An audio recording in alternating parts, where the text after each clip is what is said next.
USA, Trump présente son projet de budget 2021 aux airs de programme électoral. Le budget de l'administration Trump, à 9 mois de l'élection présidentielle, a tout du programme de campagne, fondé sur des prévisions de recettes exagérément optimistes et faisant la part belle aux militaires, quand les plus pauvres verront les programmes d'aide se réduire comme peau de chagrin. En pleine campagne pour sa réélection en novembre, Donald Trump ne s'est pas embarrassé de prévisions réalistes pour construire son projet de budget fédéral 2021. La croissance attendue des États-Unis devrait être inférieure à 2% dans les prochaines années. Le budget se fonde, lui, sur une croissance de 3% par an pendant 15 ans. Ce qui n'a jamais été le cas dans l'histoire récente des États-Unis. Même les fastueuses années 1960 n'ont pas connu une si longue période de croissance supérieure à 3%. Des hypothèses sont formulées dans ce budget, mais nous pensons que 3% de croissance est tout à fait réalisable dans les 10 prochaines années, a défendu le directeur du budget à la Maison-Blanche, Russell Vought, interrogé lundi sur la chaîne CNBC. Ce budget a toutefois très peu de chances d'être voté par la Chambre des représentants, contrôlée par les démocrates. Quant à la rigueur budgétaire, qui a été le mantra du Parti républicain depuis des décennies, le président républicain ne s'en embarrasse plus et repousse l'équilibre à 2035 au lieu de 2030. Le budget du président Trump propose plus de diminution des dépenses qu'aucune autre administration dans l'histoire, a-t-il assuré dans un communiqué de presse. Ce budget est destructeur et irrationnel, a fustigé le démocrate John Yarmuth, président de la commission du budget de la Chambre des représentants, dans un communiqué de presse.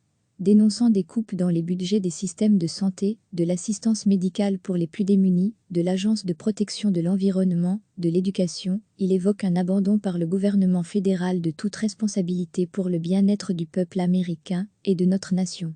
Se taillant la part du lion, les dépenses militaires, qui ne cessent de grimper depuis le début du mandat de Donald Trump, accusent une augmentation moins importante cette année. Le projet de budget prévoit une hausse de 0,3% pour atteindre 740,5 milliards de dollars. La hausse sera de 20% pour la seule modernisation de notre arsenal nucléaire, a détaillé Russell Vought lors d'un point presse. 2 milliards de dollars doivent également être alloués à la poursuite de la construction d'un mur anti-immigration à la frontière avec le Mexique. Le budget de la NASA bondit également de 12% afin qu'elle puisse envoyer de nouveau des astronautes sur la Lune en 2024, comme le veut le président.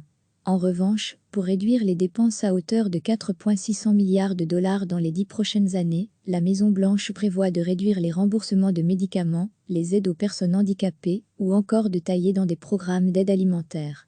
Donald Trump a été très clair, et son budget protège totalement la sécurité sociale, qui gère les retraites aux États-Unis, et les bénéficiaires de Medicare, la couverture santé pour les plus âgés, a encore commenté Russell Vought.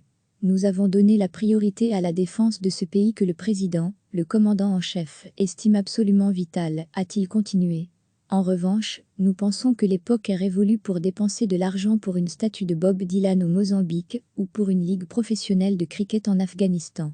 La première économie du monde est entrée dans sa 11e année d'expansion d'affilée, un record.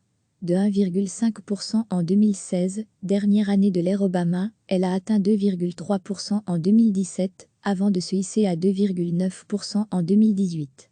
Mais elle a ralenti à 2,3% l'an passé en raison notamment de la guerre commerciale avec la Chine, qui a découragé les investissements des entreprises. Le déficit, creusé par des mesures de stimulation de la croissance, comme des baisses de l'impôt sur les sociétés et un allègement de la pression fiscale pour les classes les plus aisées, devrait atteindre 1,015 milliard de dollars fin septembre 2020. L'année fiscale américaine démarre le 1er octobre. Recevez chaque matin l'essentiel de l'actualité.